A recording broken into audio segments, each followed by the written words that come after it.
Hello, Year 10. This lesson is going to follow on from last lesson. We looked at how Hitler and the Nazis controlled young people through the Hitler Youth. And we're going to look at the League of German Maidens, which was how they controlled the young women and the role that they saw women as part of in society. I'm just going to use my notes while I'm talking to you.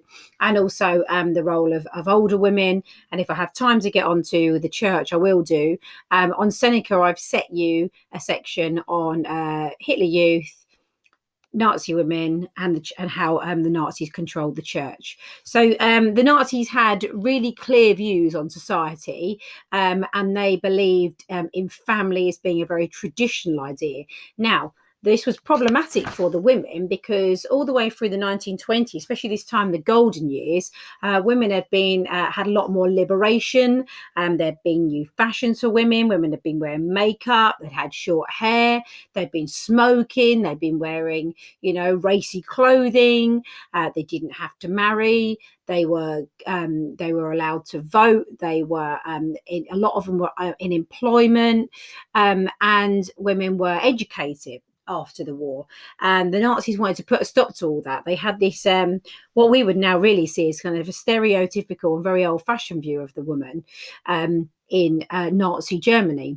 So let me just have explain to you what they wanted women to look like. So in all of the images, you've got the woman with the blonde hair, usually in this traditional German plaits, flat shoes, quite a sturdy woman because she needs to be having babies.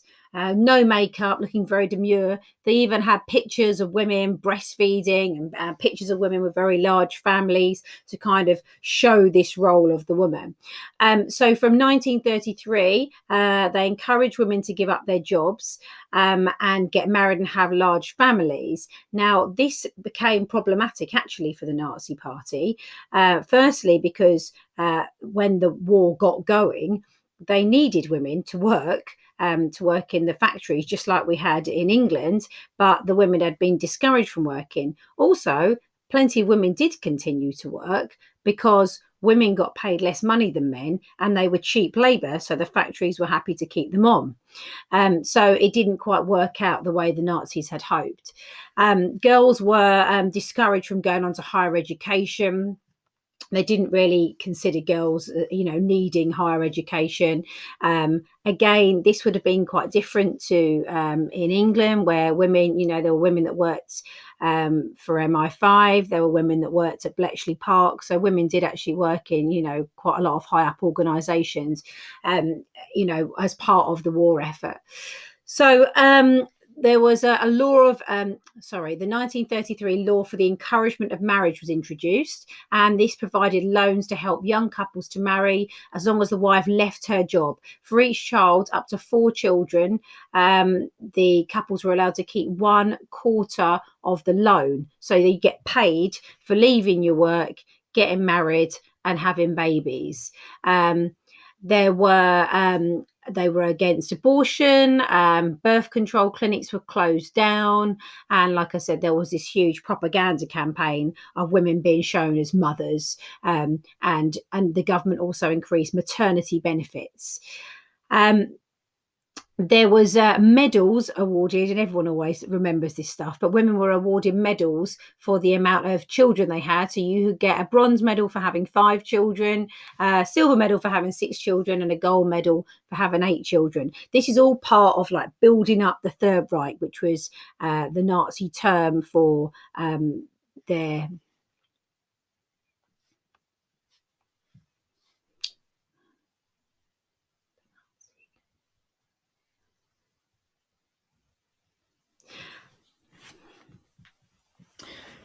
So the more children that people had, the greater the Third Reich, which was the Nazi, the name that they gave for their time in leadership and what they wanted to do. That this was the Third Reich. This was the new organisation that would take over and make Germany great again. So the more children we have, and the more Aryan children, the better. So we'll do some lessons on what it meant to be Aryan. I have mentioned it quite a few times already, and how it was about getting getting rid of the Jewish people. It was about getting rid of the Slavs. It was about getting rid of anybody that didn't have this pure Aryan blood. It was an ideal that Hitler had, and they wanted women as part of that. To make that bigger, then they needed people to have more babies. So whether this was successful or not, I've already said it is up for debate. There was some success at the start because women did leave their jobs and there was an increase in the birth rate, but this may well have been because things were getting better financially, that there was an increase in the birth rate. That happens anyway. The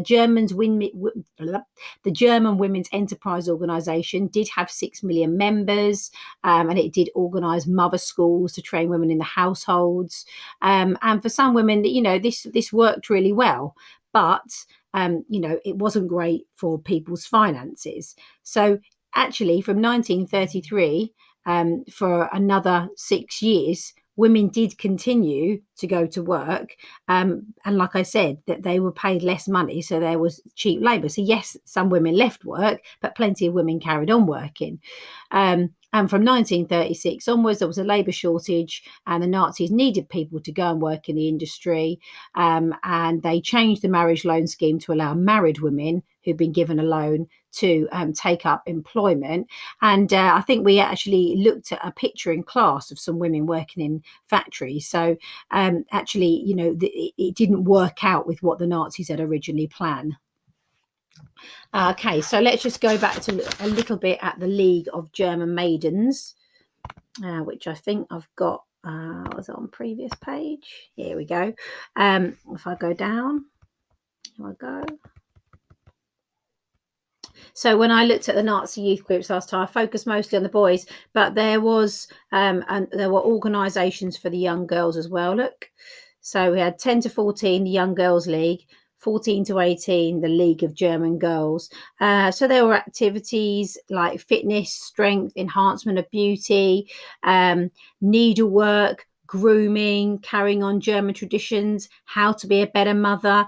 There was also something I read about in which German women were encouraged to make babies with SS members, because the SS were meant to be this kind of elite part of German society. So if you had like a young Aryan mother who had a child with an SS soldier or bodyguard, then that would have been encouraged as well. So it's kind of like a breeding program, which doesn't really sit very well with us today.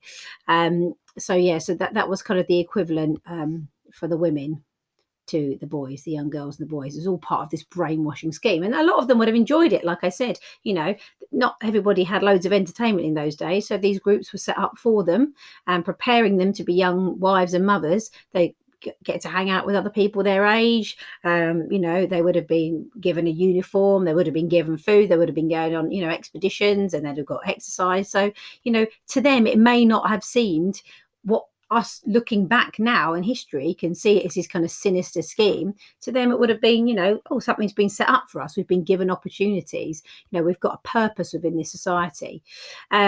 Also looked last lesson about the changing in schools, and they, again, this was all part of their program to kind of build up the strength. So more PE lessons, no religion education at all. Race and Nazi beliefs were indoctrinated in people, and people were actually taught anti-Jewish education. There's a really horrible book called The Poisonous Mushroom, which shows, and I'll put a link to this on the Google Classroom, but basically shows Jews as bad, selfish and ugly people. And actually they drew these caricatures of Jewish people. I'll talk a bit more about that when we look at propaganda. I think that's probably enough actually talking about women and children, but and I will go on to do the church next lesson. So what I want you to do is do the Seneca on women, children and the church if you have time, or women and youths and church if you have the time. Okay, I've also attached some links to some podcasts. If you could watch them, that'd be perfect.